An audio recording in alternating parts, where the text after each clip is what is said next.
Hello and shalom, brothers and sisters, Messiah Yeshua. Welcome back. I'm Jeremy, and today we're continuing our teaching on the Essenes and the Qumran Zadokites. We're looking at how the three main sources, Josephus, Pliny the Elder, and Philo, who wrote about these Essenes in the time of the first century, in the time of the New Testament and the New Covenant, when Yeshua was here before and after, and how we're comparing them to see, are they the same people that are found in the Dead Sea Scrolls, the New Covenant believers, the sons of light, the way, those that are preparing the way for the coming of the Messiah, which is all written about in the Dead Sea Scrolls. Because in a lot of today's teachings and stuff, I'm hearing that the Essenes are pagan, that this is coming from people in Christianity, Judaism, and Messianic movements, also from some people in the Hebrew roots movement, so forth. But what I'm doing is I'm trying to show you that I believe, and without a shadow of a doubt, that the Essenes that are spoken of by these three sources are in fact the followers of John the Baptist before Yeshua coming, that were out there in Qumran, and then later became the pioneers of the way of the New Covenant, of the New Testament, of Yeshua and his way. And so with that, we're putting all this together, walking through all of these original sources and comparing them to the New Testament and to the Dead Sea Scrolls. So real quick, we're going to look at these ancient references from the Second Temple period. The primary, like I said, our ancient source are three witnesses, and that's Josephus from Wars of the Jews in Book 2, Chapter 8, verses 1 through 14. That's what we did in the first video.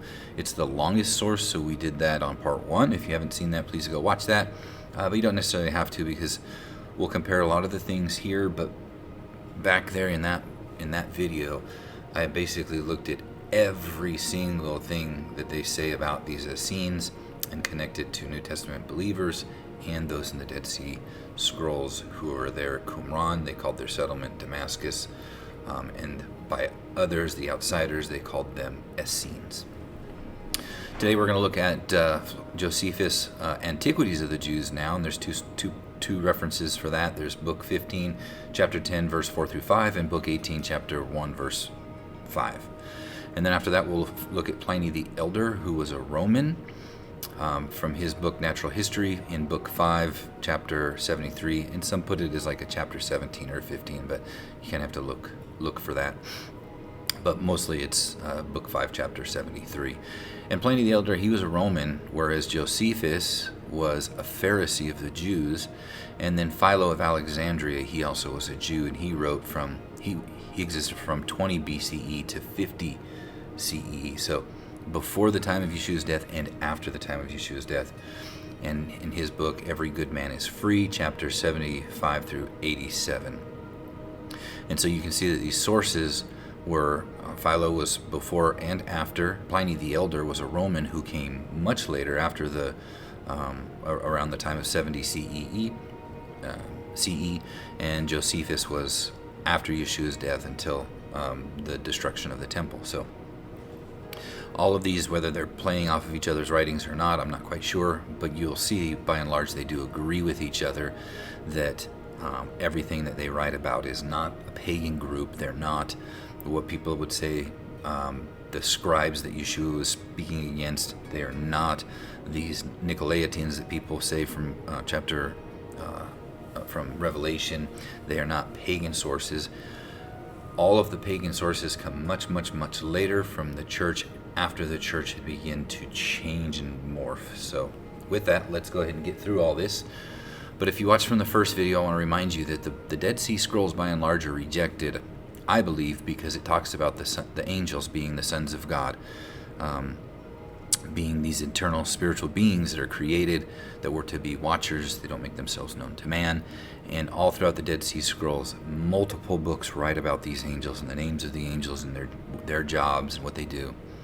But also the calendar. There was a 364-day calendar, and a lot of people call it a solar calendar, which is based off of the solar, but it's also based off of the moon and the stars. Now, there's a lot written about the moon, and not as much written about the stars because of damage and so forth that we've lost. But it's also rejected because this priesthood out there is referred to as the Melchizedek priesthood. They're waiting for this high priest who is of the Melchizedek order, and we've talked about that before. It is the royal priesthood. And then the new covenant is what they are, their own writings say that they are out there in the wilderness preparing the way for Yeshua. And this is who Paul goes after when he says he's going after the sect of the Nazarenes, or the way, when he's going to Damascus. I don't believe it's Damascus in Syria. I believe it was the settlement in the Dead Sea, because they called their settlement Damascus. And there's other, we've talked about it before. It's a dry, well-watered place, so forth. Anyway, what that word actually means out there. But with all of that, as we go forward, remember from the first video, Josephus writes that there are only 3 sects of the Jews. The first ones are the Pharisees. The second one are the Sadducees. Yeshua spoke very much against these and their doctrine, the Sadducees and the Pharisees. And we looked at some of their doctrines. They don't believe in eternal life or angels or spiritual things, and you can pretty much do what you want. They don't believe in the resurrection. And they follow more so their own man-made traditions rather than the laws of God. But then there's this other group that they speak of, that Josephus speaks of. We'll look at the other sources today. The third sect is called the Essenes. But these Essenes, I believe, are the Zadok priests out there. They didn't call themselves Essenes. They called themselves the children of light or of the way. And then also we see later, Paul calls them the sect of the Nazarenes. But this is after Yeshua, because Yeshua was the Nazarite. He was from Nazareth, but he was also the branch, which means Netzar is a branch from Isaiah, I think 13:11 or something like that. Isaiah 11, I get those mixed up, 11:13, 13:11, anyway. So, but what we're going to find is there's only 3 sects, only 3.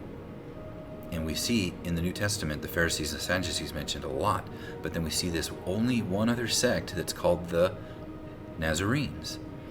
And this has to be by default that sect, the third sect that Josephus is talking about, the Essenes, which means the pious. And you're going to see by the connections that there's no other group that he could be talking about except from New Testament, Yeshua believing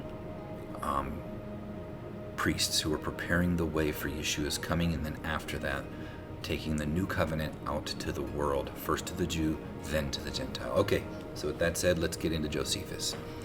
So again, Josephus calls them the Essenes, not Essenes, but the Essenes, and he was from 37 to 100 CE, and this is from the Antiquities of the Jews, book 15, chapter 10, verses 4 through 5. All right, so here we go. He says, the Essenes also, as we call a sect of ours. So Josephus is a Jew from the Pharisees. He was a Pharisee, and he's saying we call these Essenes a sect. Now this is the third sect. Remember, there was only the 3 that he spoke of, the Pharisees, Sadducees, and the Essenes. So only 3. And there was a large number, we're going to find over 4,000 that not only Josephus but the other commentators write about. It was a large number. They weren't only in the Dead Sea, they were also in all the cities.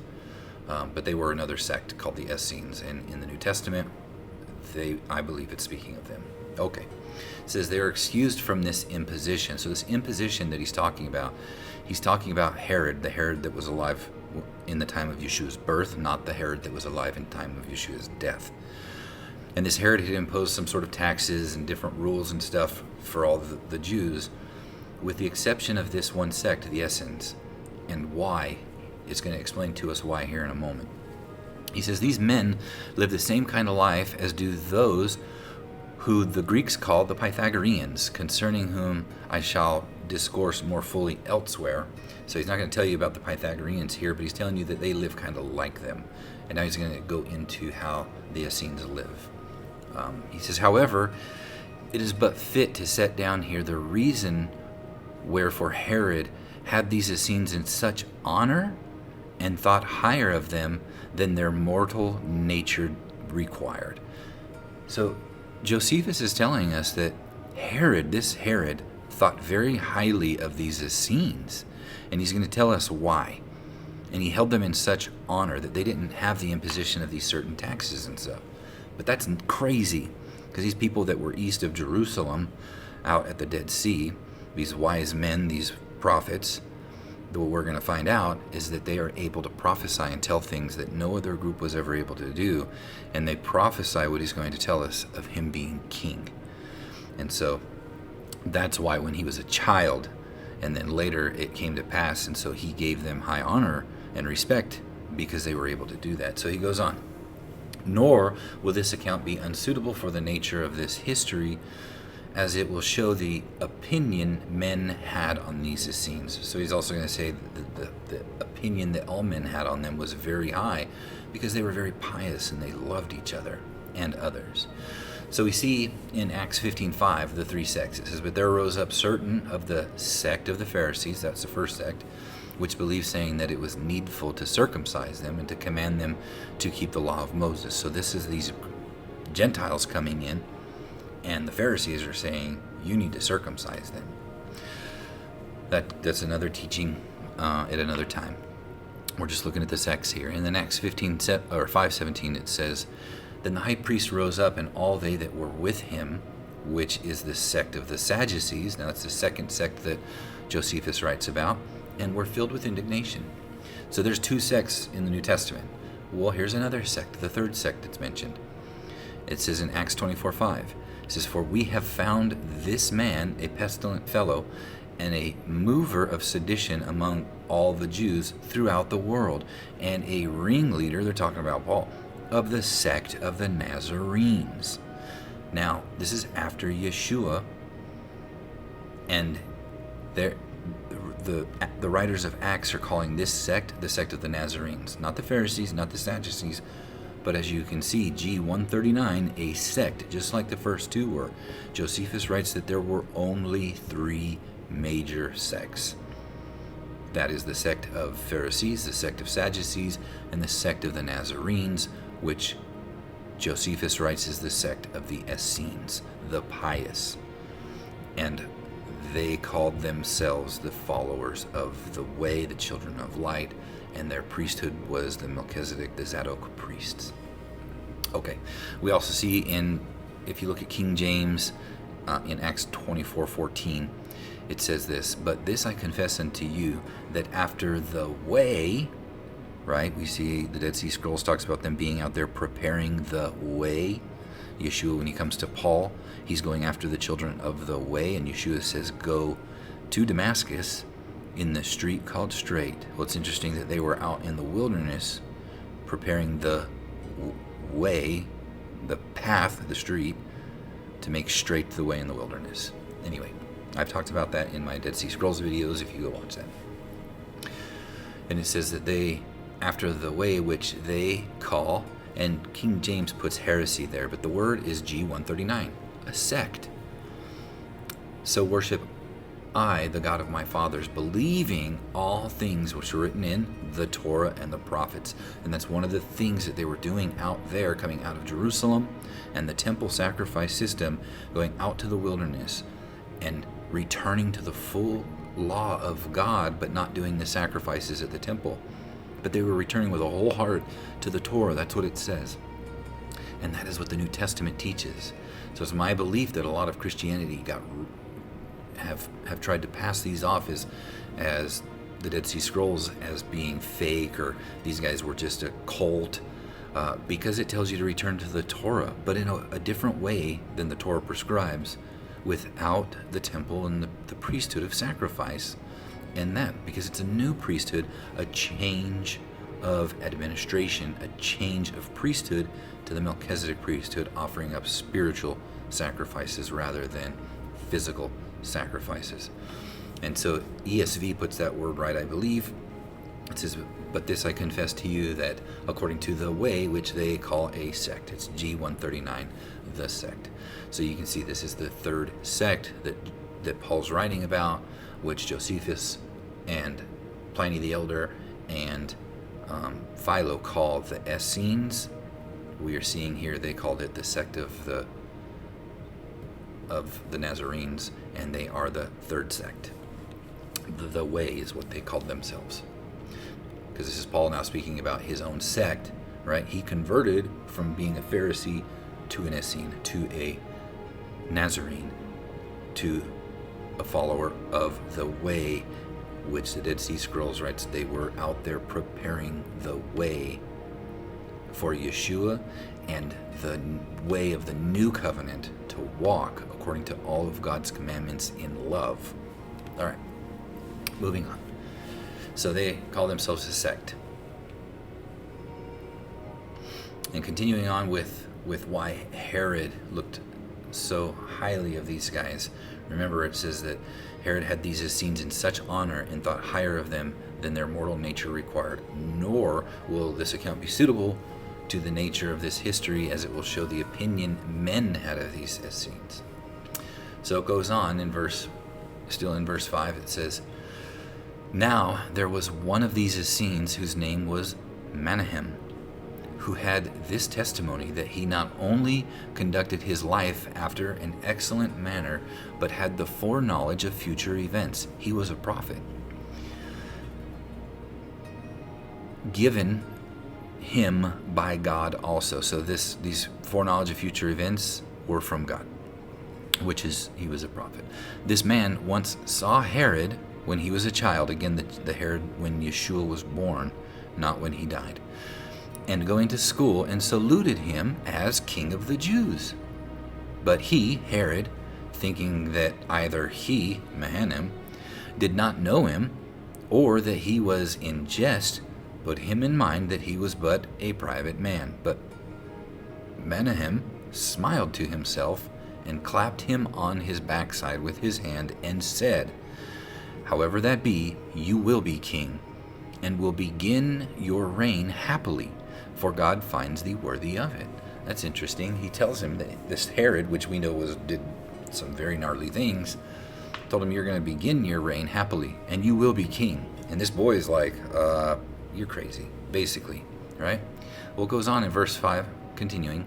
It says, "And do you remember the blow that Menahem has given you, as being a signal of the change of your fortune?"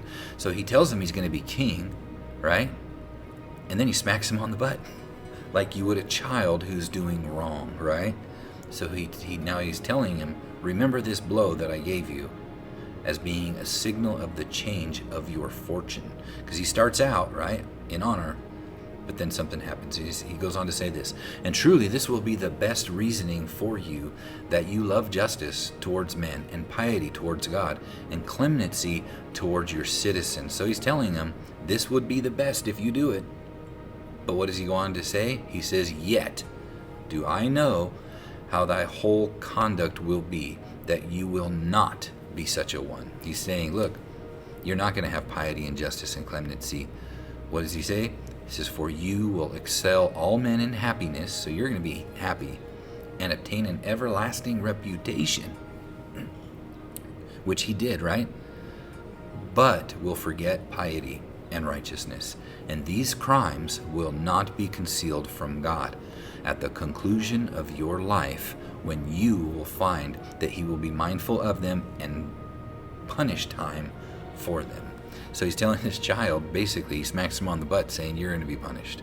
Why? Because in the end of your life, in the end of your reign, you will forget piety and righteousness, and these crimes will not be concealed from God. You will be held accountable. It goes on, it says, "Now at that time Herod did not at all attend to what Menahem said, as having no hopes of such advancement." He didn't think he was going to be king. This is just a little boy. He's like, whatever. And he didn't think anything of it. It says, "But a little afterward, when he was so fortunate as to be advanced to the dignity of king, and was in the height of his dominion, he sent for Menahem, and asked him how long he should reign." So now he's sending for him. He's like, this guy's a prophet. How long am I going to reign? And Menahem did not tell him the full length of his reign. Wherefore, upon that silence of his, he asked him further whether he should reign 10 years or not. So Herod says, "Okay, you're not going to tell me. Will it be at least 10 years?" And Menahem replied, "Yes." 20, he says, "Nope, 30 years." But he did not sign a just determinate limit of his reign. So he told him it's more than 10 years, but he's not going to tell him the rest of it.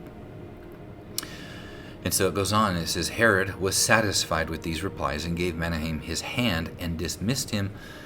And from that time he counted to honor all the Essenes.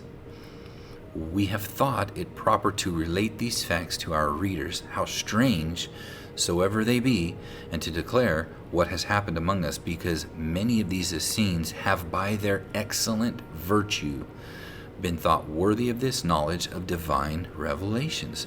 We read in the last video that when these guys prophesied, it was almost always came to pass. The other sects were not able to do that, but these guys, many of them knew what was coming.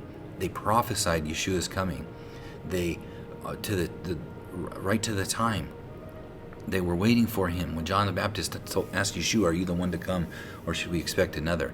They knew he was the Messiah, but they were in their own writings. They didn't know if there was the two Messiahs, the Messiah ben Joseph and Messiah ben David, if they were going to be separate or the same Messiah. And I believe Yeshua is saying, "Hey, it's me." Anyway, moving on. So that is basically from book 15, chapter 10, which it goes on to tell about Herod. And I find it interesting that Josephus finds it important to write that down to us, that these guys, the Essenes, were very good prophets, and him being a Pharisee himself. That's very odd that he would write that. Anyway, moving on. So now let's go to Antiquities of the Jews, book 18, chapter 1, verses 5, where we're going to find a little bit more about these Essenes. It adds just a little bit more, but the majority of it, like I said, was from Wars of the Jews, which was part 1. All right, so from Josephus, Antiquities of the Jews, book 18, chapter 1, verse 5, it says, "The doctrine of the Essenes is this, that all these are best described to God. They teach the immortality of the soul and esteem that the rewards of the righteous are to be earnestly striven for." So you guys have heard me talk about this before, the 2 deaths that came from the garden, that was transferred to all men from Adam. So every one of us, it doesn't matter how righteous we could be, like Abraham, Zechariah, Job, or any of these who were perfect. Some of them, like John the Baptist, Yeshua said that there's none greater than John the Baptist, who was born of women. But none of them, as righteous as they were, there was no fault in them, was able to save us. Why? Because they all are under the death penalty that came from Adam. All of us are. Mankind, the humankind, was under the death penalty, the death of the body, the death of the soul. And even though if we were to walk out all that righteousness, we still have to pay the penalty for our own death. We can't pay it for somebody else. Only somebody that could come along who wasn't under that death penalty, who didn't break God's commandments, was able to do that. And that's Yeshua, who was predestined from the beginning, slain from the foundation of the earth, the plan for him to redeem all humankind. Anyway, but what does it say? That the rewards for righteousness are to be earnestly striven for, right? Yeshua says in Matthew 5 that those that keep the Torah and teach it will be called great in the kingdom, but those that don't keep it and don't teach it will be called least in the kingdom. But we also see those that turn away and from their lawlessness, that don't help their brothers, that don't have that love, they're cast out, because the Torah and the commandments are all about love, not returning to a sacrificial system at a temple, but an eternal temple where God can dwell within us as a being, and us as a community, and us as a city, and us as a temple. All right, so he says in 1 Corinthians, right, it says, "Know you not that they which run in a race, they all run, but one receives the prize. So run that you may obtain it." All right, levels of reward. "Strive to enter in at the strait gate, for many, I say unto you, will seek to enter and shall not be able." So we are all striving to enter, but there are different levels of reward. "And if a man also strive for masteries, yet he is not crowned, except he strive," what? "Lawfully." So what do we use? The good works preordained for us to walk in. Yeshua told us to keep the commandments. The commandments are from the very beginning, and they teach us how to strive for that mastery, Like Yeshua said in Matthew 5, those that do it and teach it will be called great. Those that don't and don't teach it will be called least in the kingdom. But how do you get in? Through Yeshua and turning from the darkness to the light. Because Yeshua is the light. The Torah is written about Yeshua as he says. Moses wrote about him. So when Paul says, follow me as I follow the Messiah followed the Father and his commandments. So everything that was written in the Torah that teaches us good and evil and how to walk out the good is a picture of Yeshua, and therefore we should follow. All right. So, real quick, coming back, I jumped ahead. Let's go back real quick, and we'll get to it. Continuing on, it says, and when they send what they have dedicated to God into the temple, so they still sent stuff to the temple, but we're going to find out they weren't allowed to go to the temple because they wouldn't do the temple sacrifice. It says to God into the temple, they do not offer sacrifices, but they have more pure lustrations of their own. What is this word lustrations that they have? So continuing on, we see the term lustrations are from the Latin lustratio, meaning purification by sacrifice.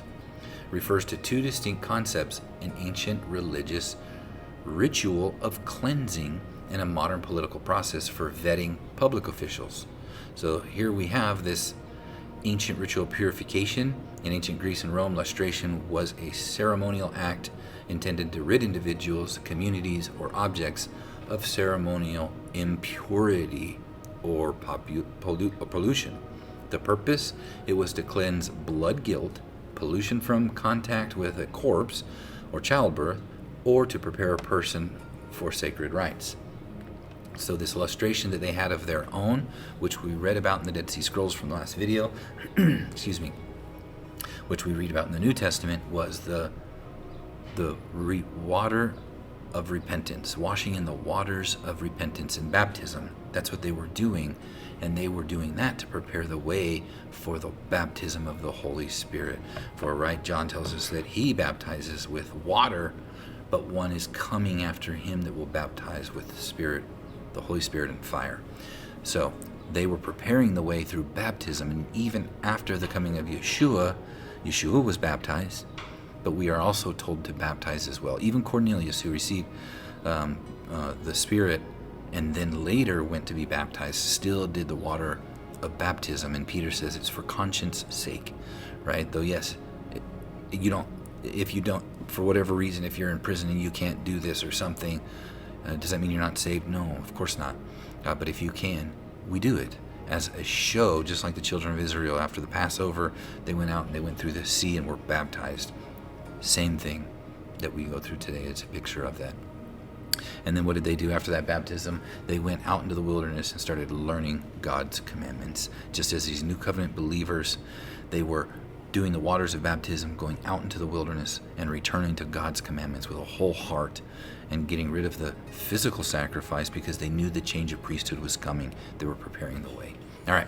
It says, on which account they are excluded from the common court of the temple, but offer their sacrifices themselves. Yet is their course of life better than that of other men, and they entirely addict themselves to husbandry, right? Because in the very beginning, in Genesis, when it tells us that the curse of man was to work and till the ground by the sweat, and we see that they thought sweat a good thing, going out and tilling the ground. One, it is good for your body, and two, that's what Paul says, to work with our own hands, right? And so we see this common court of the temple. They weren't allowed to go in there, but they had their own sacrifices. And Yeshua says, you also, as living stones, are built up a spiritual house, a holy priesthood, to offer up what? Spiritual sacrifices acceptable to God by Yeshua Messiah. So exactly what they're writing about, them offering up these sacrifices themselves, they're spiritual sacrifices. They were preparing the way for Yeshua, and after Yeshua, the same thing. We also see that it says in 1 Thessalonians 4:11, and that you study to be quiet and to do your own business and to work with your own hands as we commanded you. So they were doing that husbandry out there, tilling the ground, working the land with their hands. And so we see that there are also other jobs that people have had in the New Testament. Fishermen, they weren't all doing the husbandry. There were lawyers and doctors, but they used it for the group, the community. All right, moving on. It goes on, verse 5 continued. It says, "It also deserves our admiration how much they exceed all other men that addict themselves to virtue." So not only husbandry, but to virtue. "And this in righteousness." And what was their righteousness? Loving each other and loving the strangers and their neighbors.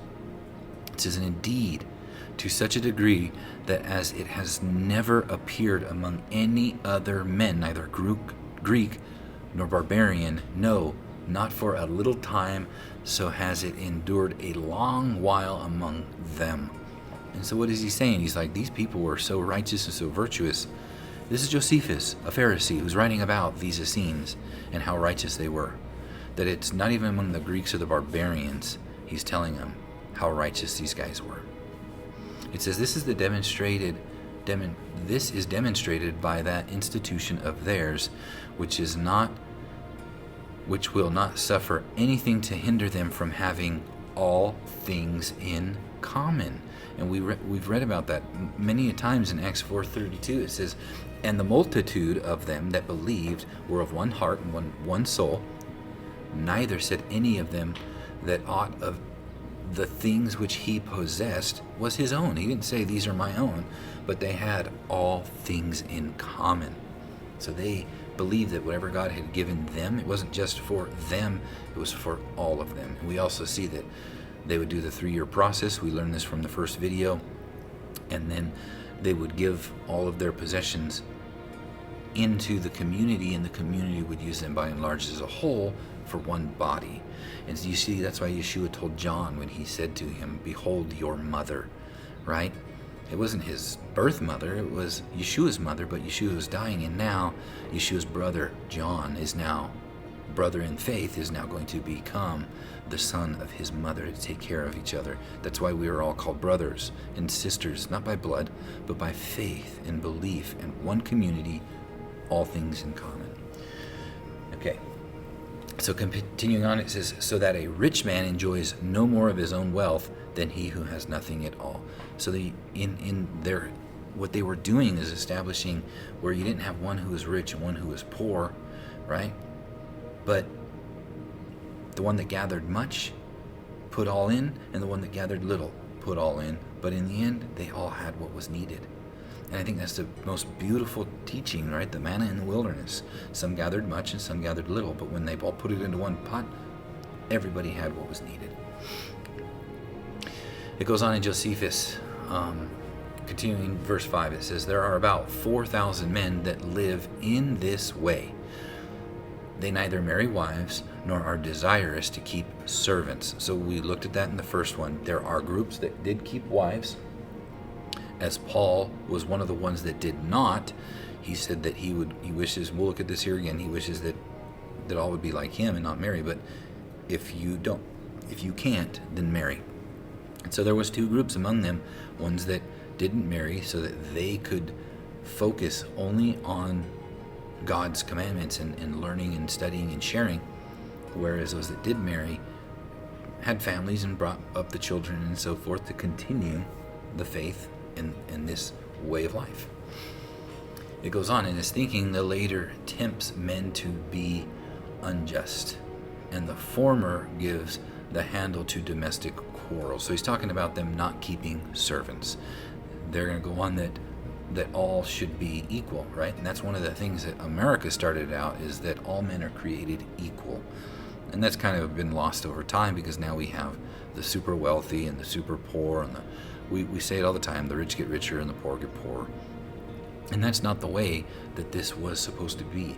And some would say that, oh, this is socialism, right? Because they want the one that you're giving to is going to use it for their own gain. But that's not what it was. Everybody received an abundant portion, is what we're going to see. But nobody had more abundance than other, but they were all abundantly taken care of. So it goes on, "But as they live by themselves, they minister one to another. They also appoint certain stewards to receive the income, of their revenues, and of the fruits of the ground, such as are good men and priests, who are to get their corn and their food ready for them. They none of them differ from others of the Essenes in their way of living, but do the most resemble those Dake who are called whatever, the dwellers in cities. I don't know who those are, but he's going on talked about them, that they're like these people, but they're greater.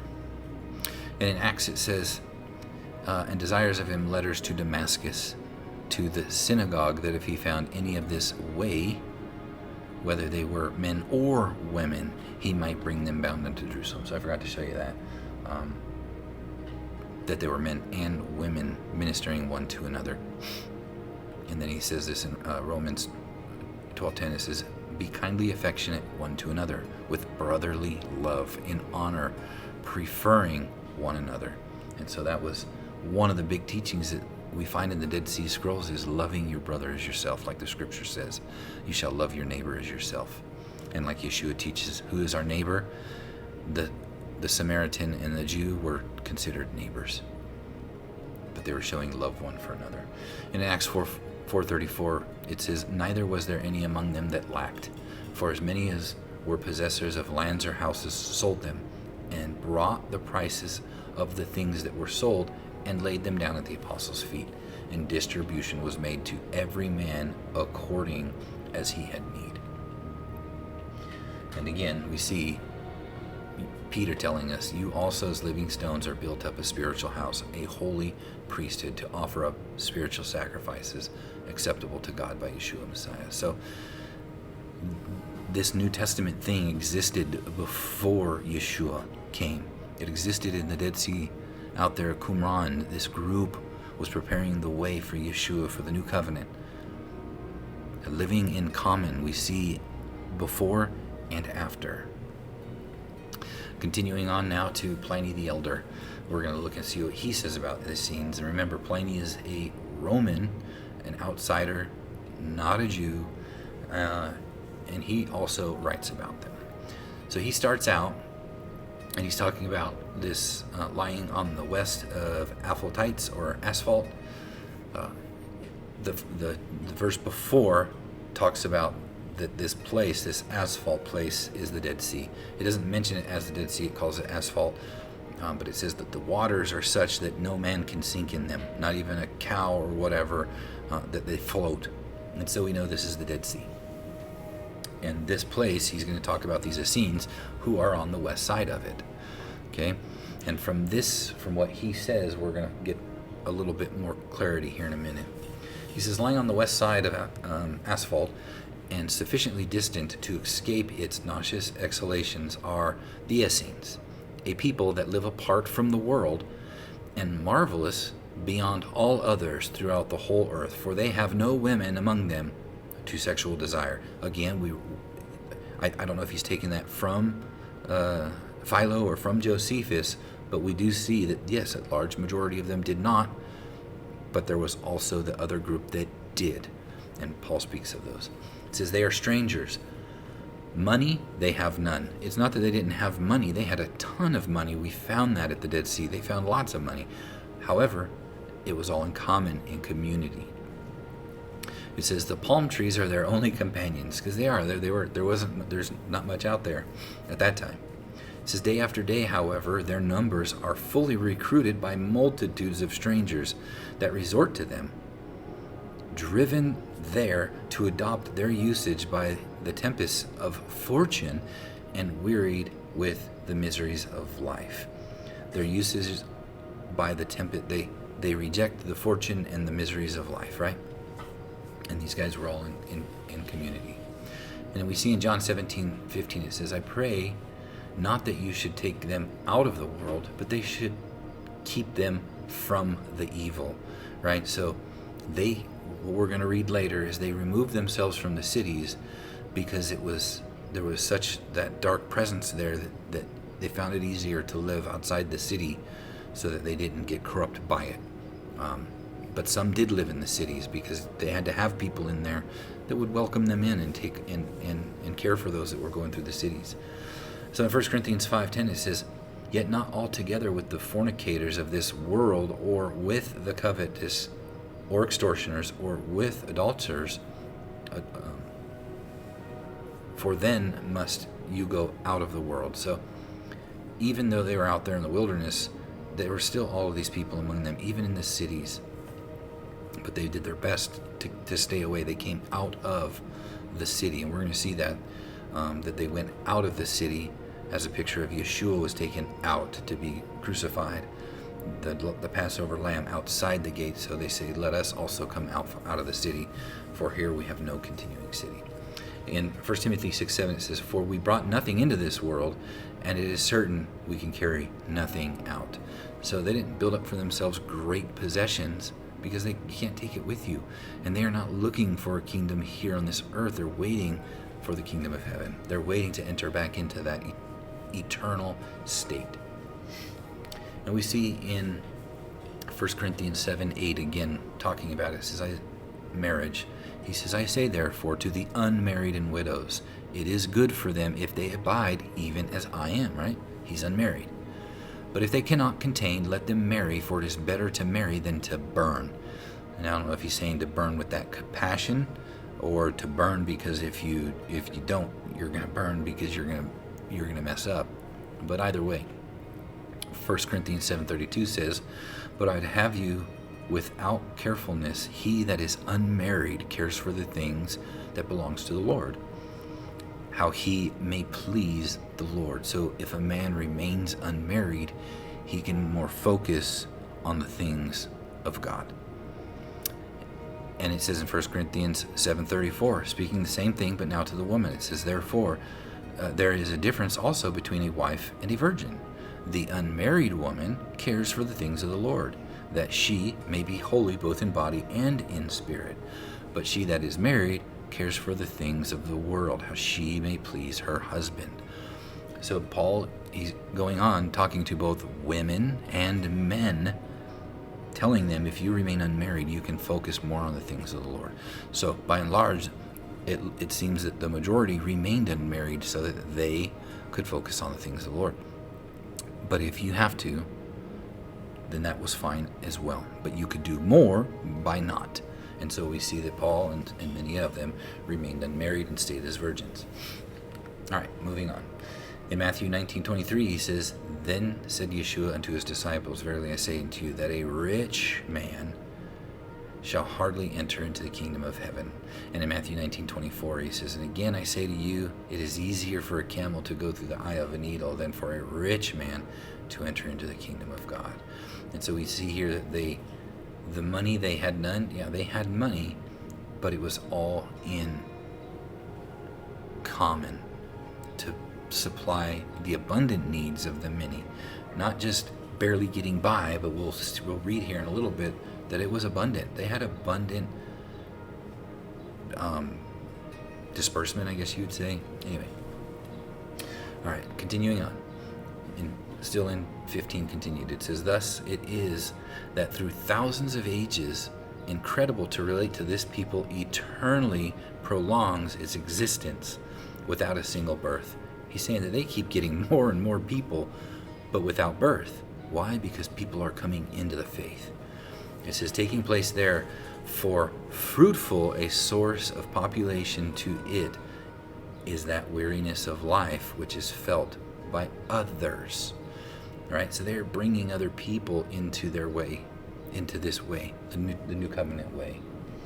And we see that Yeshua tells them it was first to the Jew and then to the Gentile. He says, go therefore and teach all nations, baptizing them in the name of the Father and the Son and the Holy Ghost.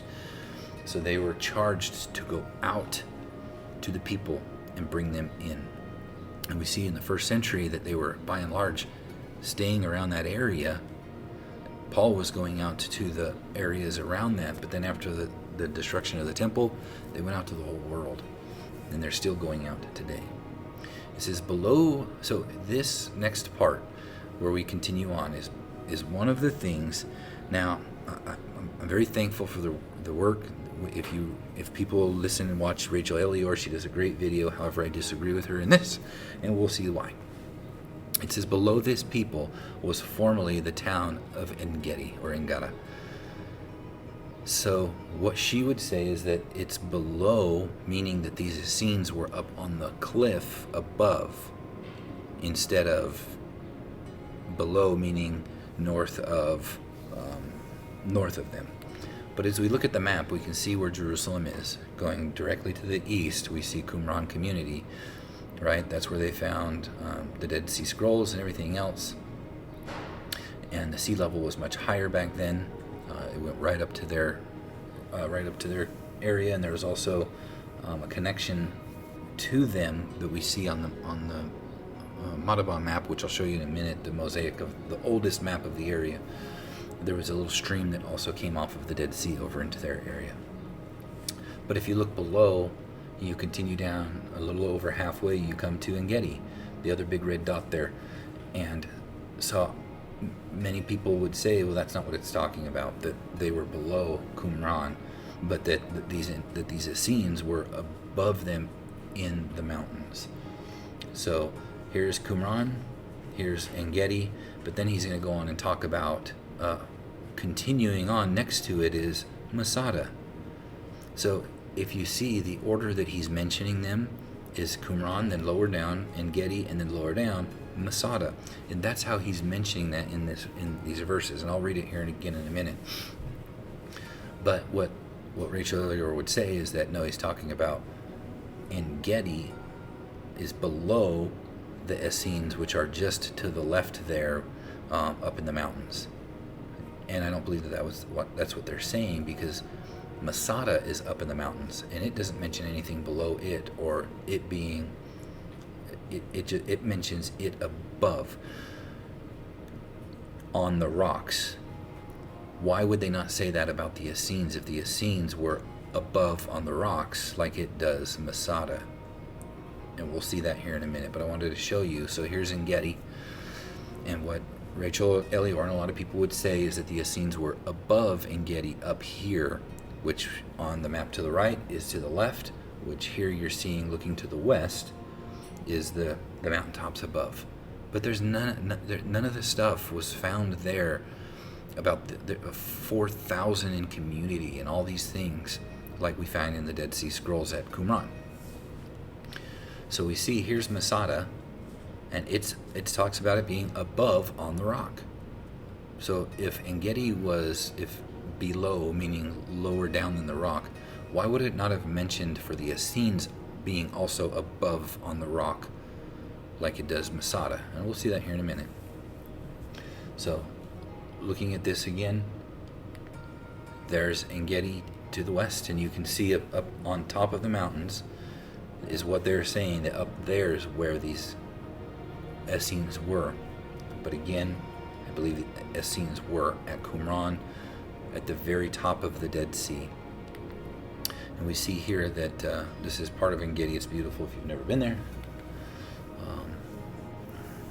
And moving on, this is the map they found in Madaba, the mosaic. And if you look here, I don't know if people know, but they oriented the map to the east because the temple faced to the east, and the word east means front or forward in Hebrew. And then you also have the south is the right and the north is the left. And if you look at those words, they're northward and southward have to do with right and left, and eastward towards the sea and so forth.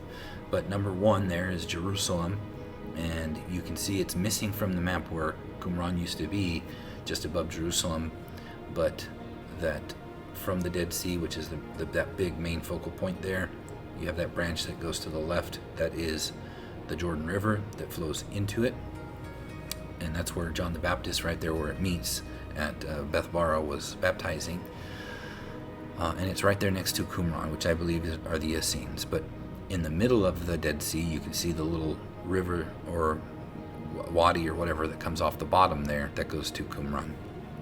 So because of that, she would say that up there is where the Essenes were, and below it is Engedi. And then it says next to it is Masada. But I believe that he's still speaking of the Essenes to the north, and on this map to the left, up there by the top end of the Dead Sea. So let's continue reading it. It says, below this people was formerly the town of En-gedi. So he's saying below them. Second only to Jerusalem in the fertility of its soil and in its groves of palm trees. Now, like it is another heap of ashes, right? That whole area was a heap of ashes, and if you haven't been there. But it's also now today on the east side of the Dead Sea over in that area. We just recently were driving by there, and there's so much vegetation and crops, so much so that they're just flowing all over the streets. There's tomatoes and onions and garlic and all this stuff that's out there. Anyway, now it says, next to it we come to Masada, a fortress on a rock. So you notice that here he's talking about how Masada is up on a rock, which it was, but it doesn't say that about this Essene community. It says that En-gedi is below it, but it doesn't say that anywhere that it's up on a rock, like they would have you to believe. But it says it's on a fortress on a rock, not far from the lake, from the Dead Sea.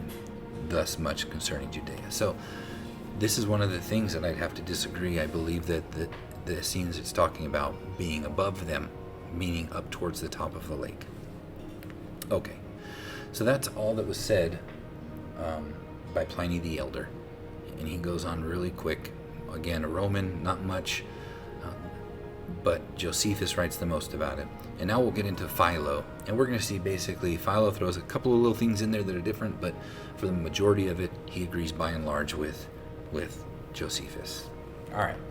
So he starts out in chapter 75 of his book, Every Good Man is Free. And it says, moreover, Palestine and Syria are not barren of exemplary wisdom and virtue. In these countries lives no small portion of that most populous nation of the Jews. It says there is a portion of those people called Essenes, right? So this is the third sect. In number, something more than 4,000, in my opinion. So he's even saying more than 4,000. Who derive their name from their piety, right? Their good works. They were very pious persons. What we see the New Testament teaching us to be. Though not according to the accurate form of the Greek language, because they are above all especially devoted to the service of God. They were devoted to keeping the Torah and studying it. He goes on, not sacrificing living animals. That was not their sacrifice. Under the new covenant, the new sacrifice was a spiritual sacrifice. He goes on and says, but studying, rather to preserve their own minds in a state of holiness and purity. You notice how he explains that they didn't sacrifice animals, but instead of sacrificing of animals, what did they do? Studying to preserve their minds for holiness and purity. They were learning, getting the knowledge of God to walk out the way in holiness and purity. That was one of their sacrifices, a spiritual sacrifice. Thanksgiving, praise, prayer, giving is another spiritual sacrifice that we read about in the New Testament. And here's Philo of Alexandria agreeing with the New Testament of what these people were doing, not offering up the sacrifices of the blood of bulls and goats, but of a contrite heart, of the tongue of our lips, right? And in 2 Timothy 2:15, what does it say? Study to show yourself approved unto God, a workman that needs not to be ashamed, rightly dividing the word of truth.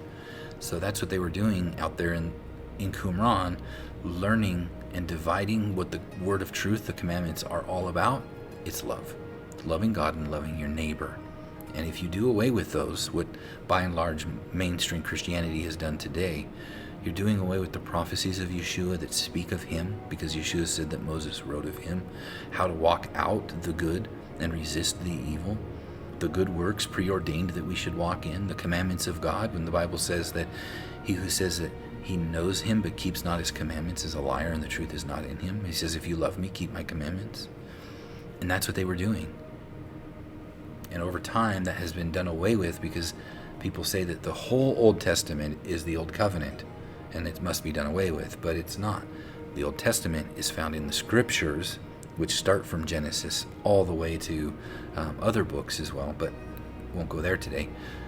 But they were doing all and believing all that was written and turning to God with a whole heart to love God and to love their neighbor. All right. So moving on, Philo states in verse 76, it says, "These men in the first place live in villages, avoiding all cities on account of the habitual lawlessness of those who inhabit them, knowing that such a moral disease is contracted from association with these wicked men, just as a real disease might be from an unhealthy atmosphere, and that this would have a deadly effect on their souls. This is why they came out from Jerusalem, because it became lawlessness. This is why they turned to going out into the wilderness to prepare the way, is so that they didn't have to deal with this moral disease of wickedness, of lawlessness, of what we find in a lot of these cities, because it will corrupt your soul. You can't live among it without contracting some of it. And thus they knew that it was a deadly effect on their soul, so they came out of it. It doesn't mean that we're not supposed to go in and try and help them, but many of us think that we are stronger than we are, and we go and we continually, day after day, associate with sin and lawlessness. And eventually you will contract some of it. You will start to be like it. It will become more, less noticeable to you, and you will find yourself becoming numb to it. Thus they got away from it.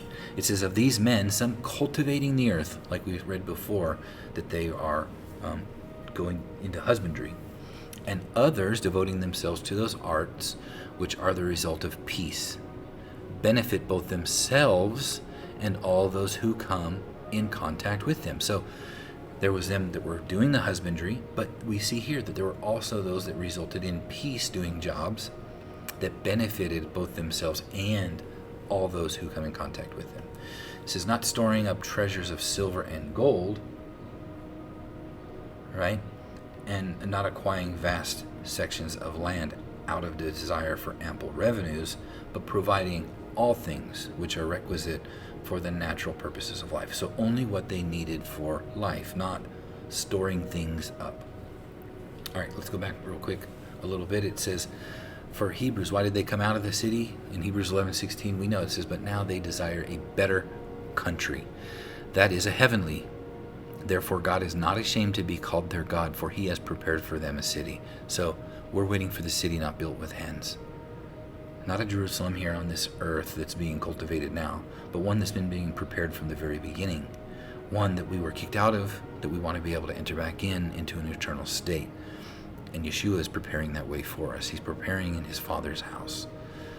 In Hebrews 13:14 it says, "For here we have no continuing city, but we seek one to come. By him therefore let us offer the sacrifice of praise to God continually, that is the fruit of our lips, giving thanks to his name."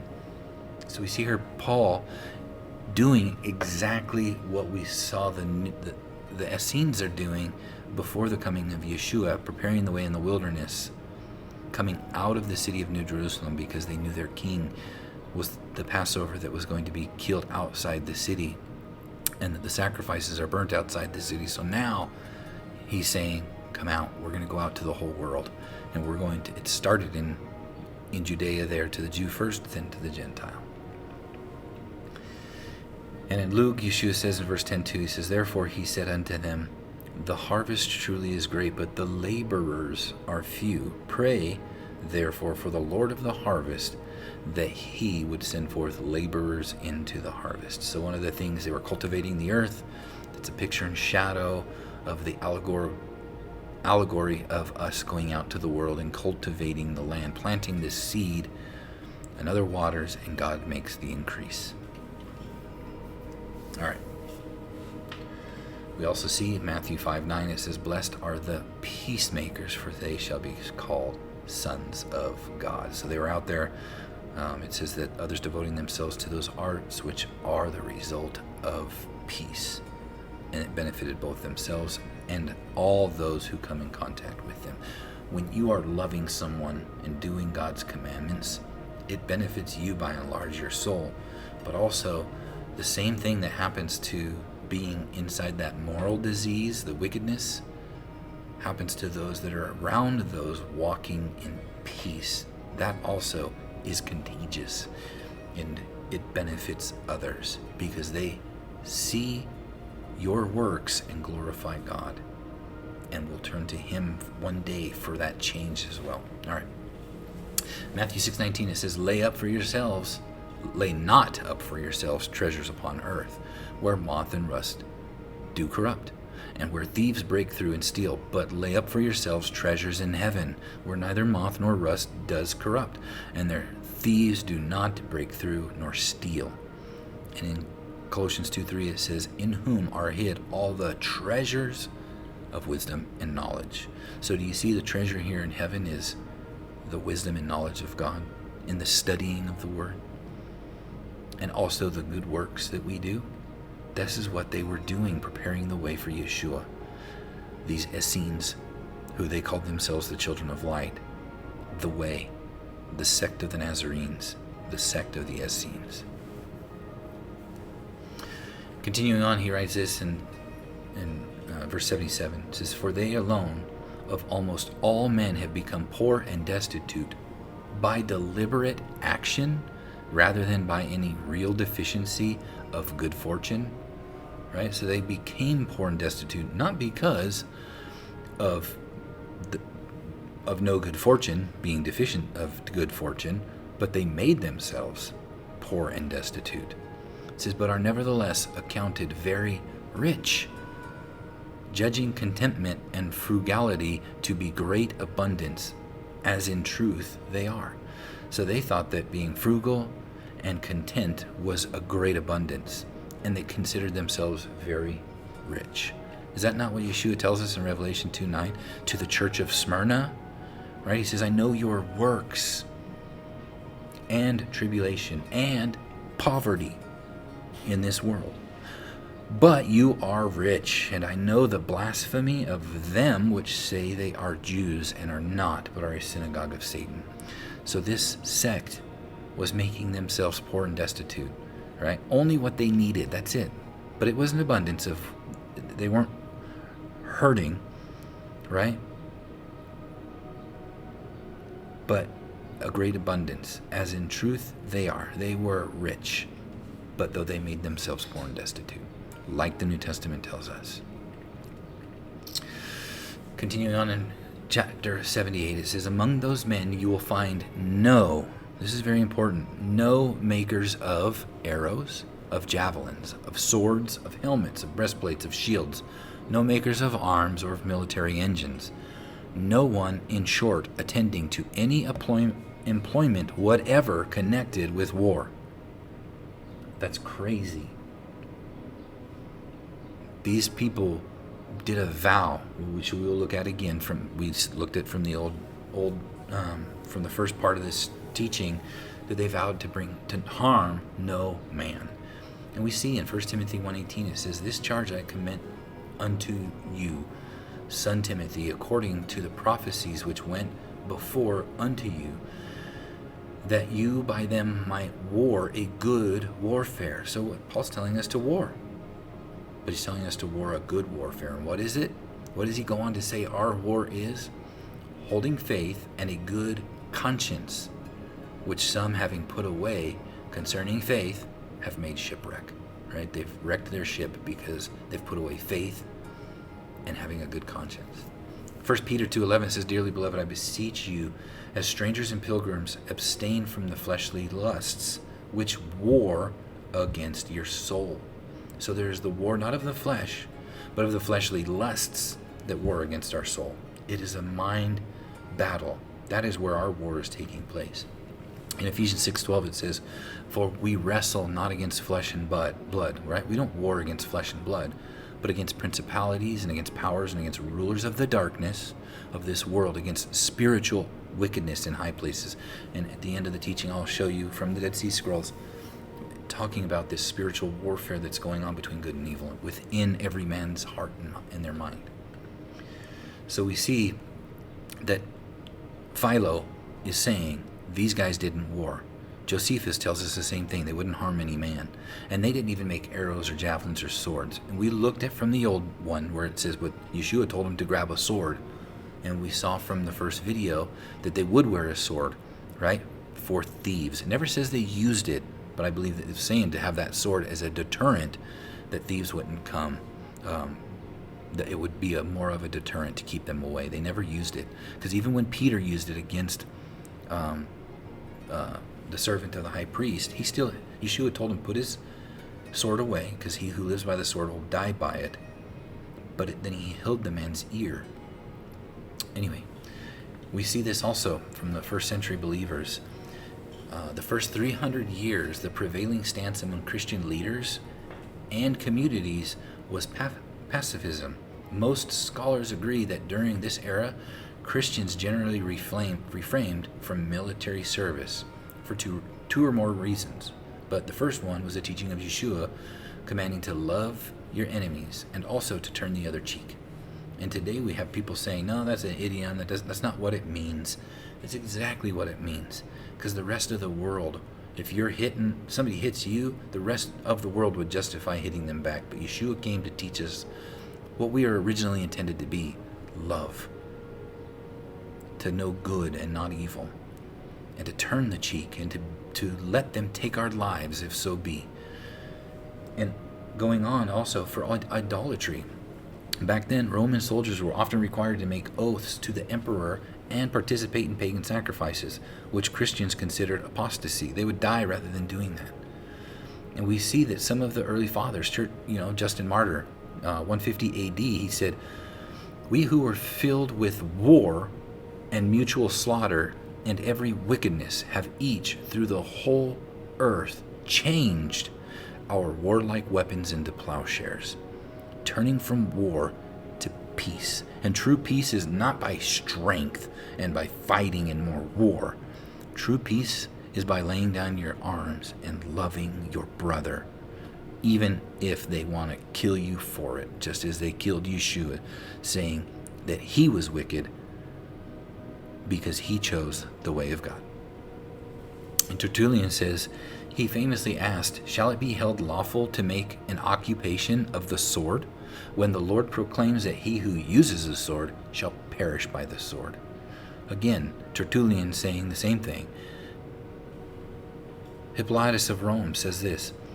In his apostolic tradition, he stated that a soldier seeking to join the church must be taught not to kill, and must refuse to do so even if commanded. And we see that from the part 1 that says the very thing, that you would harm no man even if you're commanded to do so.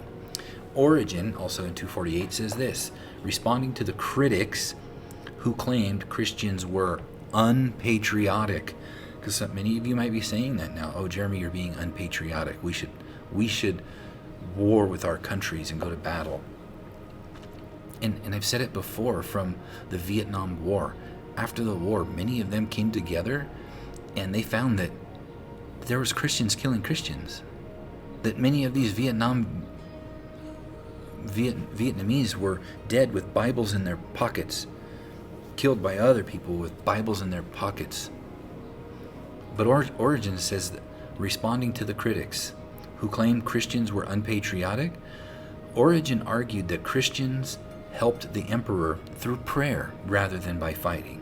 We do not fight under him, although he requires it. He's saying the same thing that the others have said. Even though you're commanded to kill, you're not going to do it.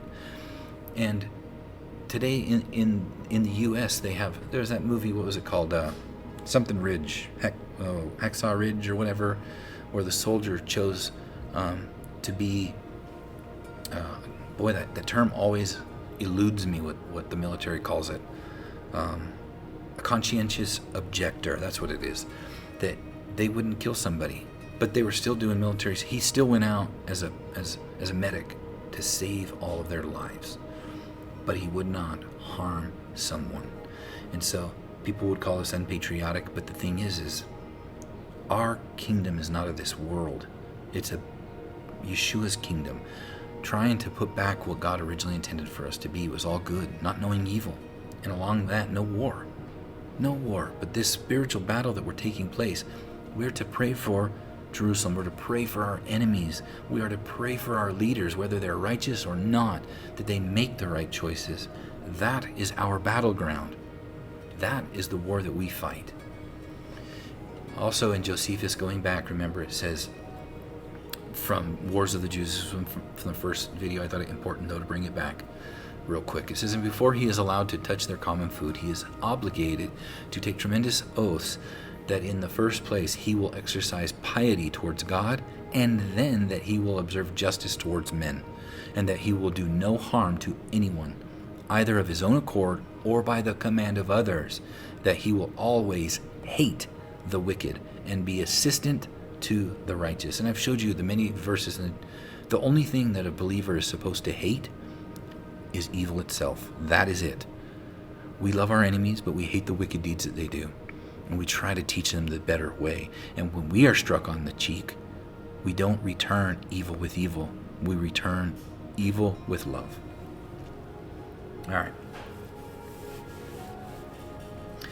So continuing on, it says, after connected with war. So moving on from the war, it says, or even to any of those occupations, even in peace, which are easily perverted to wicked purposes, for they are utterly ignorant of all business and of all commercial dealings and of all sea trade, but they repudiate and keep aloof from everything which can possibly afford any inducement to covetousness. So they did having these businesses and trying to get money and all these dealings and sea trade and all that. They didn't do it. They worked with their hands. They did the jobs needed that would benefit all, not to get rich. And for peace. You know, I find it interesting when it talks about the war that they wouldn't even do occupations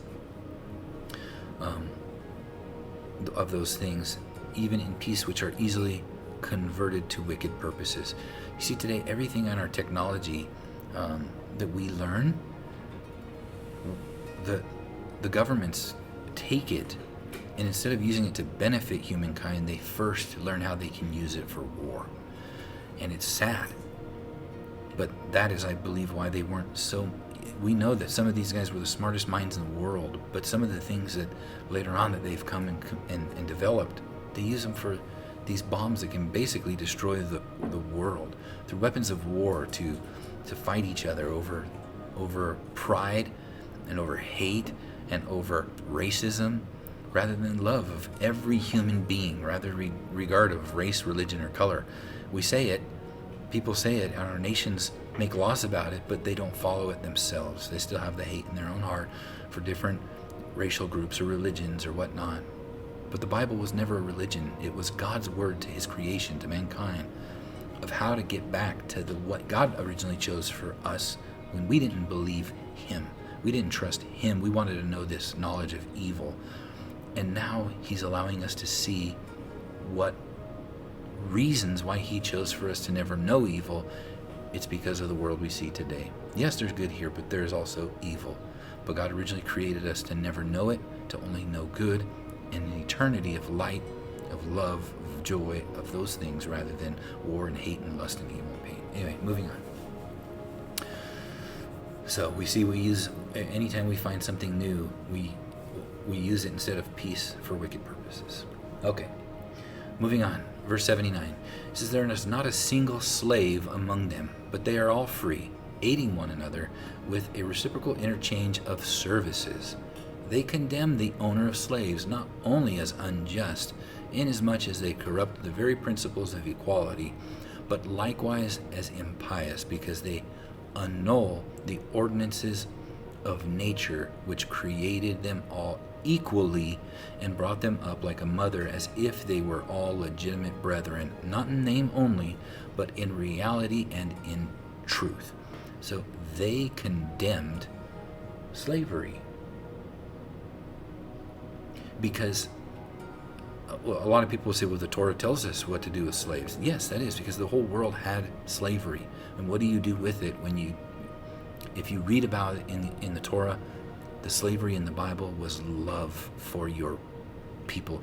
Basically, they were employees, and they treated them well. not the slavery we see in the world. The Bible calls that kidnapping, and it was punishable by death. But these guys, when you came into their community, you weren't a slave, you were an equal. And everybody had equal share. Nobody greater than the other. Only in their knowledge and study were they greater, those who had been in it longer and spent more time in it. But other than that, their food, their distribution, how they were treated, everybody was equal. And they loved one another.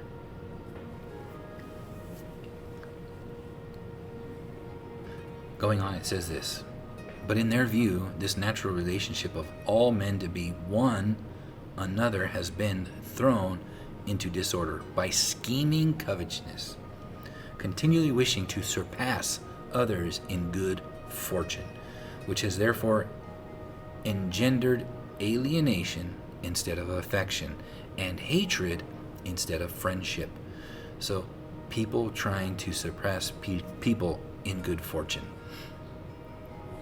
You know, many of our businesses and everything that we do today, we follow the world in charging too much, or how we can scheme and market to take over, rather than just loving our neighbor.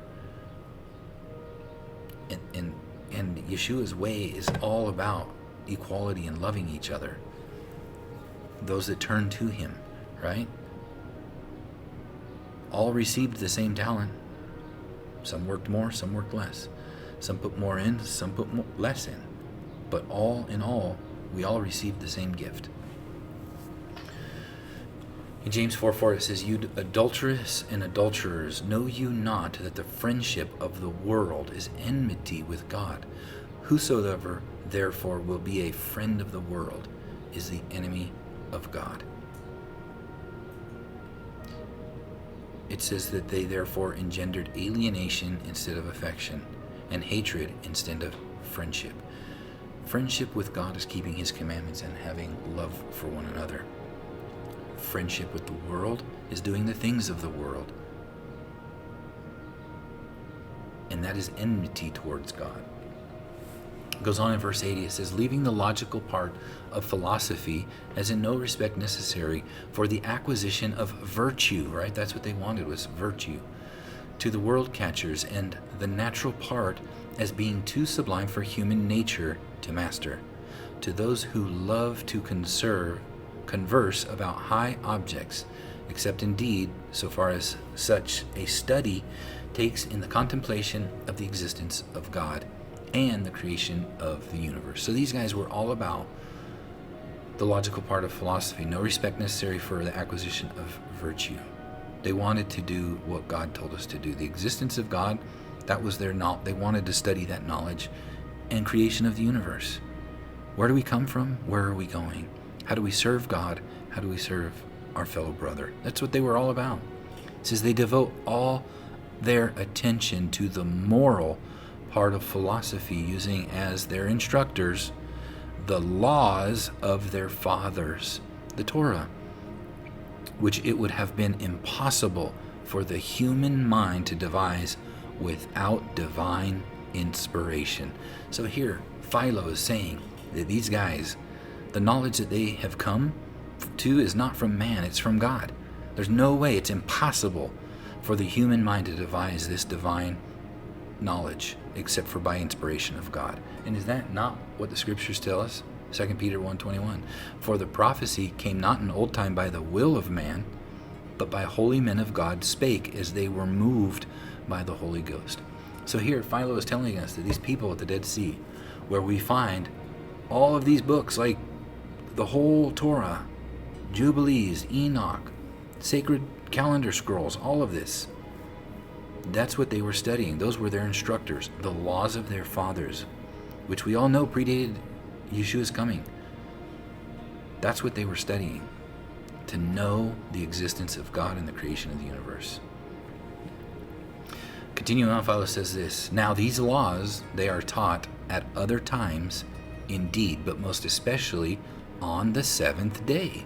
For the seventh day is accounted sacred, and which they abstain from all other work, and frequent the sacred places which they are called synagogues.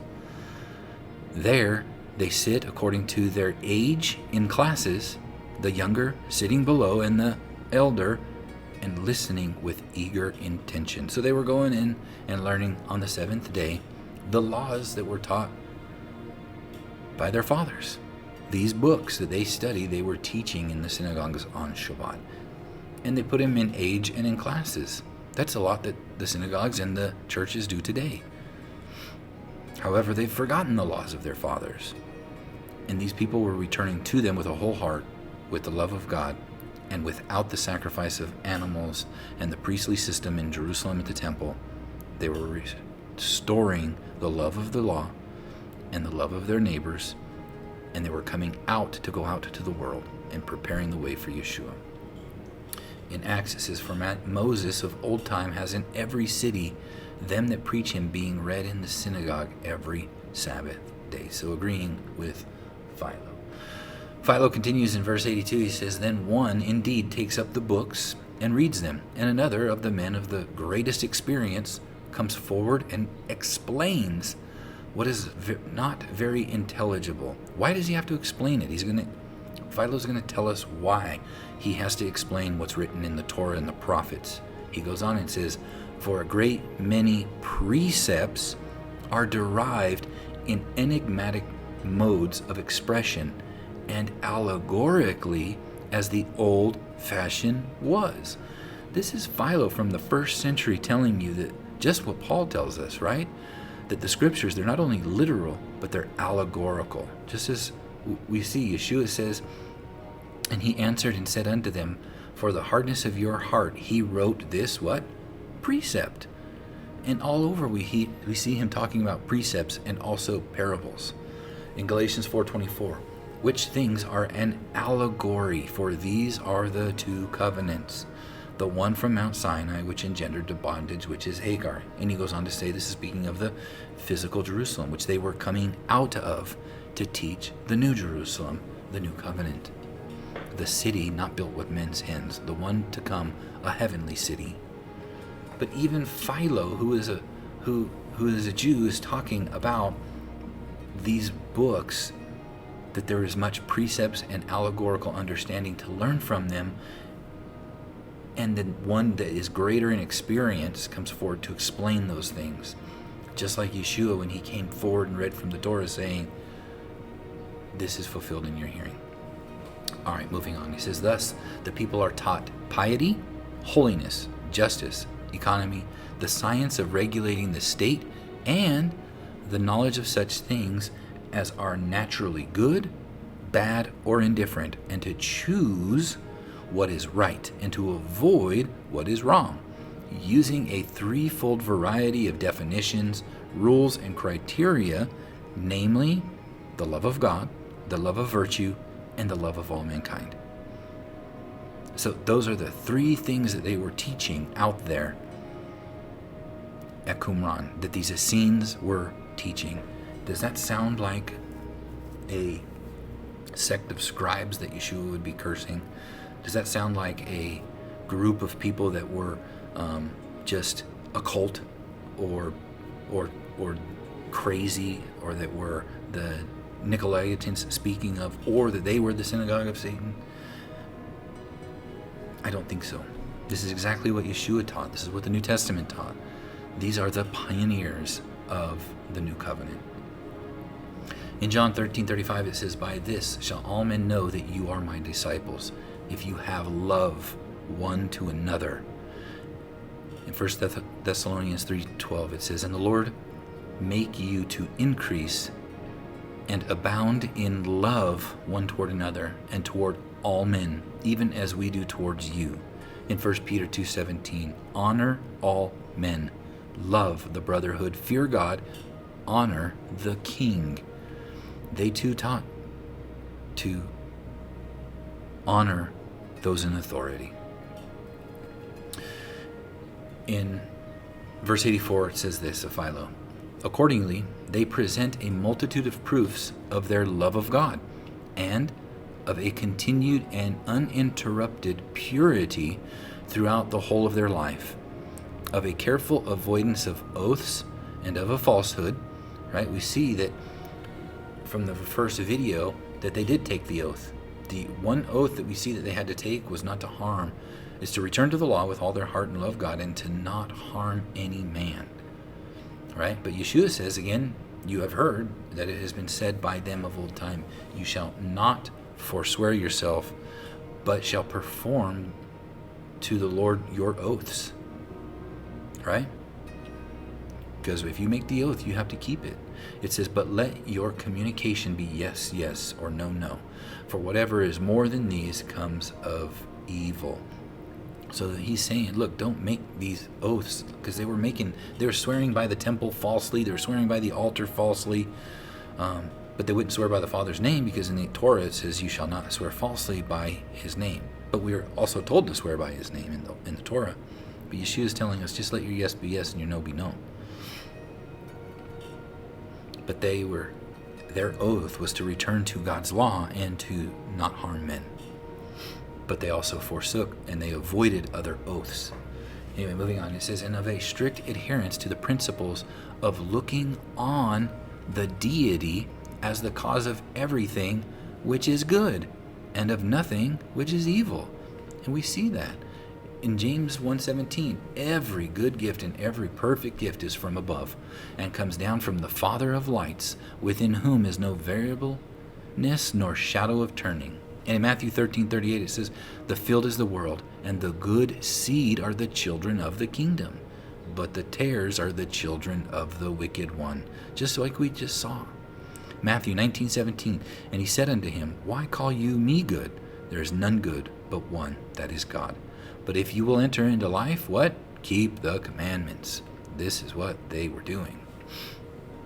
It says, they also furnish us with many proofs of a love of virtue, such as abstinence from all covetousness of money, from ambition, from indulgence in pleasures, those physical pleasures, temperance, endurance, and also moderation, simplicity, good temper, the absence of pride, obeisance to the laws, steadiness, and everything of that kind. Lastly, they bring forward as proofs of the love of mankind, goodwill, equality, beyond all power of description. He's saying this is, you can't even describe how much they brought goodwill towards mankind and equality, and fellowship, about which it is not unreasonable to say a few words. Again, this is Philo, a Jew, that is saying that of these Essenes, that they were loving people unlike anywhere has ever seen, because the world and the lusts of our flesh does not bring forth this. This is what Philo was telling us. You can't have this divine knowledge, except you couldn't have this from men. It had to come from God. In verse 85 he says this, in the first place then, there is no one who has a house so absolutely his own private property that it does not in some sense also belong to everyone. Their possessions that they had were also for everyone else. They did not say, no, you're going to break it, or no, you can't use it, you don't give it.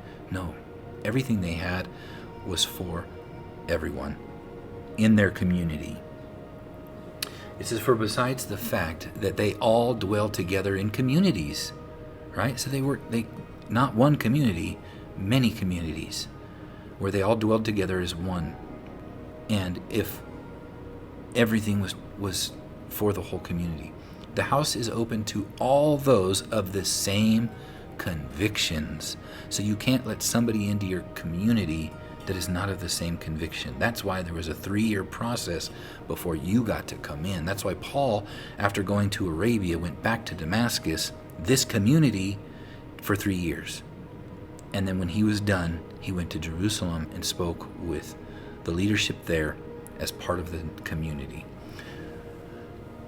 So, of the same convictions who come to them from elsewhere, because it wasn't just one community, they were within the cities, making communities all around. But it seems that they were not directly in the cities, but were making their communities outside of it, so that they didn't get that moral disease of lawlessness. Continuing on in verse 86, he says, Then there is one treasury among them all, and their expenses are all in common. Their garments belong to them all in common, and their food is common, through the institution of public meals. For there is no other people among which you can find common use of the same house, common adoption of one mode of living, and common use of the same table more thoroughly established, in fact, than among this tribe, these Essenes. And is this not very natural? It's not. For whatever they receive for their wages after having been working during the day, they worked during the day, they do not retain as their own, but bring it into common stock, and give any advantage that is to be derived from it to all who desire to avail themselves of it.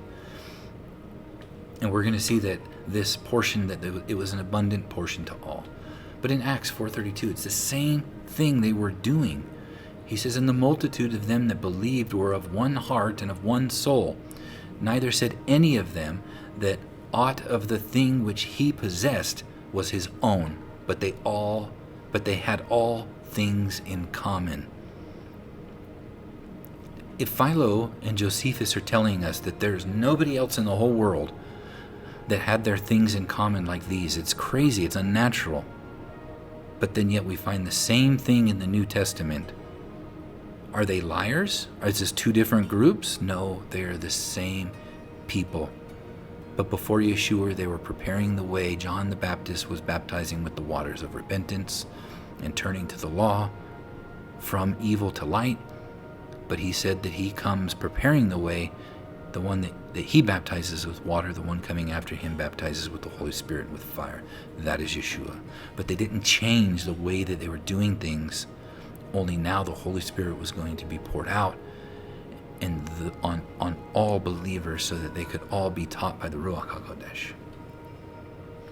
And in 1 Corinthians 1:18 it says, "For the preaching of the cross is to them that perish foolishness." Right? Like as we see Philo saying about these, it's unnatural. You can't get this from man. You get this understanding from God. He goes on, "But to those of us which are saved, it is the power of God. For it is written, I will destroy the wisdom of the wise, and I will bring to nothing the understanding of the prudent." Why? Because the wisdom and knowledge of God is not what man would come up with. We are selfish.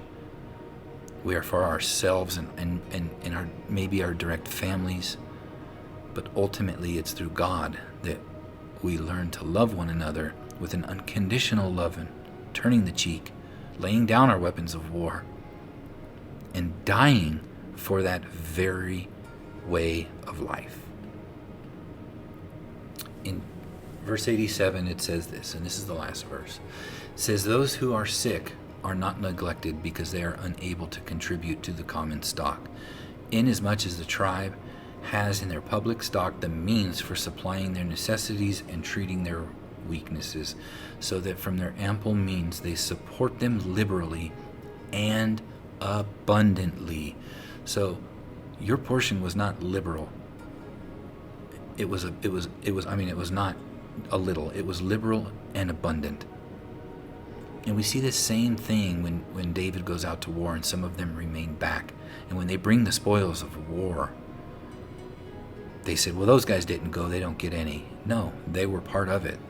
Just because they were sick or whatever at the time, we still take care of them.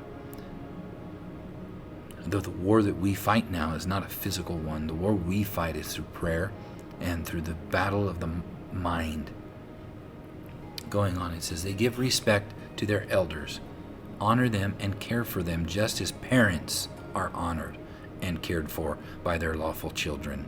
Just as Yeshua told John, "Behold your mother." Not by physical form, but she became his mother in faith.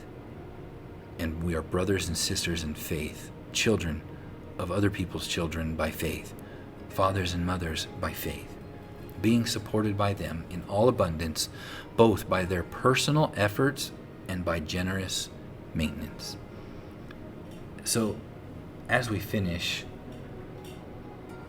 that's the three main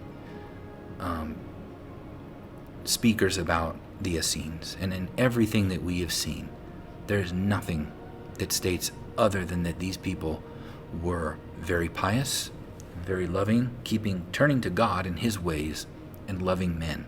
That is exactly what we find in the New Testament. That is exactly what we find John the Baptist preaching before Yeshua's coming.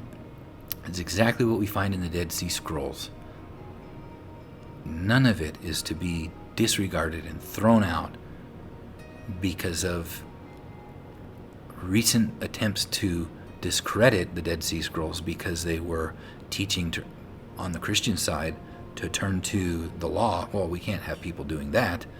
Or on the Jewish side, teaching that Yeshua is the Messiah because they prophesied of his coming as Melchizedek, of a different priesthood and of a new covenant. Well, we can't have that. But in all actuality, these people were the pioneers for our faith.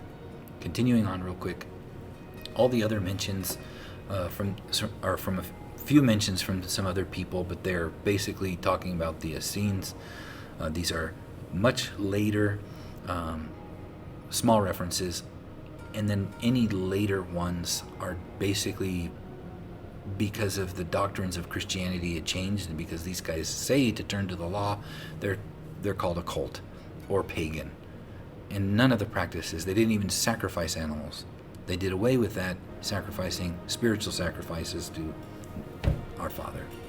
So in summary, the independent Jewish, so Philo and Josephus, and Roman, Pliny the Elder, witnesses agree on a communal Jewish group associated with the Dead Sea region. This was the sect, the third sect of the Essenes, not the Sadducees, not the Pharisees.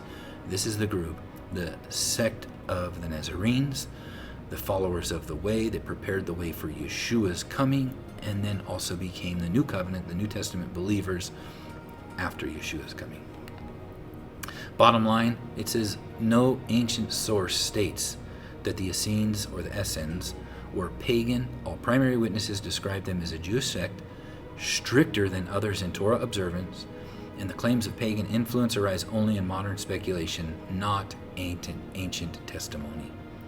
They were the pioneers of the New Covenant in Christianity. They prepared the way for the Messiah Yeshua and the returning to all of God's commandments, light with their whole heart, turning towards the good and turning from evil, the darkness.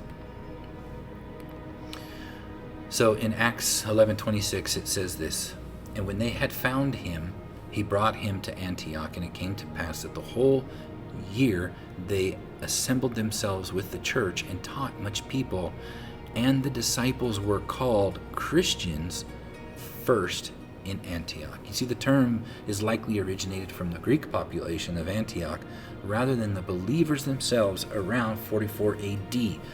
Several years after Yeshua, they were called Christians. What were they called before? Well, the other sects, the Pharisees, and then also Pliny the Elder, and also Philo, called them the Essenes. They called themselves the sect of the Nazarenes, or of the Way, or the Children of Light. It wasn't until about 44 AD at Antioch that they were called Christians. And I'll leave you with this last one. I'll do one more video after this to kind of sum everything up and read some things from the Dead Sea Scrolls. That'll be a very short video, probably next week or maybe two next week, we'll see. But I just wanted to read this last part. Speaking of the two spirits that every man has to fight against in the Dead Sea Scrolls in the community rule, it says this: "He has allotted them, the two spirits, to the children of men, that they may know good and evil, and that the destiny of all the living may be according to the spirit within them. And at the time of the visitation," when did Yeshua come? His first coming and his second coming. I think this is speaking of both. It says, "They shall separate from the congregation of the men of injustice, and shall unite with respect to the law," the Torah, "and possessions under the authority of the sons of Zadok, the priests, who keep the covenant, and of the multitude of men of the community who hold fast to the new covenant." It doesn't say new there, but all through their writings it says that they are preparing the way for the new covenant, and that they united with possessions and to the Torah. And that is exactly what we find John the Baptist and his followers doing prior to Yeshua, and the new covenant believers doing after Yeshua.